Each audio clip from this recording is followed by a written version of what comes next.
nakita kong post sa Facebook, nasabi doon, ang siselan ng mga kabataan ngayon o ng mga estudyante ngayon. Porket mainit lang daw, sinuspindi na yung klase. Walang-wala daw sa mga batang 90s na pinapalabas pa daw at pinapatayo sa init ng araw bilang parusa. Well, totoo naman, ganun talaga yung mga parusa dati. Palalabasin ka ng classroom, papaluin ka, babatuin ka ng eraser, at kung ano-ano pa. Pero maling-mali na ikumpara mo yung init ngayon sa init noon. Dati pwede ka pang maglaro sa labas kahit tanghaling tapat. Dati pwede ka pang maglaro sa labas kahit nakayapak.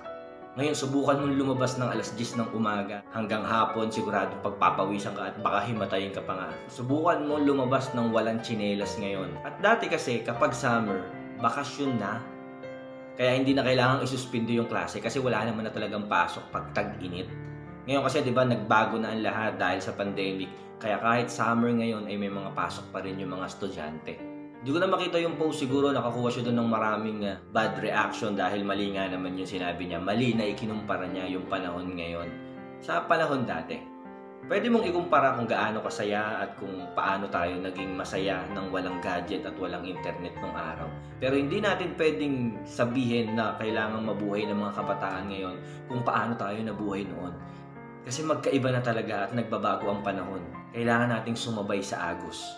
Kasi kung hindi ka sasabay, malulunod ka.